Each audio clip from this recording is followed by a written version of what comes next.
सच बात यही है कि ये जो राम जी ला रहे हैं, बिल तो वही है। जरूरत क्या पड़ गई थी कि महात्मा गांधी का नाम हटाकर राम जी कर दिया जाए। भाई गांधी जी के भी जब गोली लगी थी तो मरते वक्त उनके मुंह पे आखिरी नाम हेराम ही था। तो कोई राम विरोधी तो थे नहीं। गांधी से ज्यादा कोई धार्मिक प्रवृत्ति का व्यक्ति नहीं था। गांधी जी को जब हम लोग पढ़ते हैं या हम पढ़ाते हैं MA BA क्लासेस में, तो एक सवाल आया करता था एक्सप्लेन करने के लिए कि Gandhi liberalised religion and spiritualised politics, धर्म को उदार बनाया और राजनीति में आध्यात्म को लाए। तो इससे बढ़िया व्यक्ति देश में कोई न पैदा हुआ न पैदा होगा। इसके बावजूद उनके नाम से अगर बीजेपी को चिढ़ है तो ये आश्चर्य की बात है और आलोचना की बात है। पर सर वेस्ट बंगाल में 58 लाख वोट जो है वो काटे गए SIR के उसमें इलेक्टोरल। देखिए SIR में जो वोट काटे जाते हैं उसकी 4 कैटेगरी है। एक मरे हुए, एक जो परमानेंटली डिस्प्लेस्ड है, जैसे लड़कियों की शादी हो गई ससुराल चली गई तो एक जगह से कट के दूसरी जगह नाम बढ़ जाएगा। एक जो अनट्रेसेबल है, जिनका वोट मिल ही नहीं रहा है या जो व्यक्ति नहीं मिल रहा है जिन्होंने फॉर्म नहीं भरा है। और चौथे जो डबल वोट है, तो डबल वोट कट के सिंगल हो जाएगा। डिस्प्लेस्ड है उनका एक जगह से कट जाएगा दूसरी जगह बढ़ जाएगा।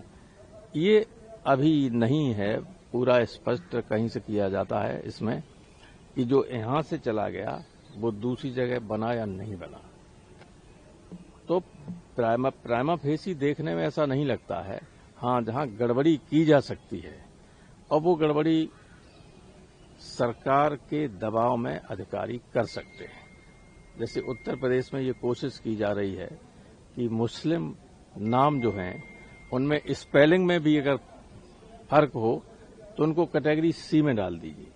और कैटेगरी C में डालने का मतलब है कि उन सबको नोटिस जाएगा कि आप ये प्रूफ दीजिए।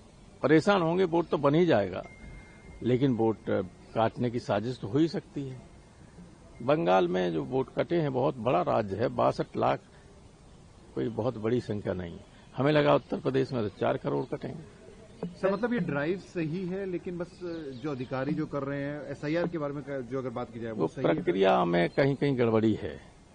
अगर अच्छे लोग हैं तो कोई गड़बड़ी नहीं, अगर बेईमान बैठे हुए हैं तो गड़बड़ी। सर एक चीज और भी कि जो मनरेगा का नाम चेंज किया गया है, हालांकि उसमें क्या है कि पहले 90% जो था केंद्र से पैसा जाता था, अब वो 60% जाएगा। तो मनरेगा को एक तरीके से खत्म ही कर दिया। कौन राज्य 40% देगा? अभी 10% तो दे देता था, कोई नहीं देगा राज्य, आप देख लेना। और 125 दिन 100 के बढ़ा के कर रहे हैं। वो तो जब पैसा हो तभी तो दोगे, पैसा ही नहीं तो कहां से हो जाएगा। कि आप तो पूरा ताकत ही छीन रहे राज्यों से। राज्यों के पास पैसा है नहीं और तुम राज्यों पर दबाव और डाल रहे।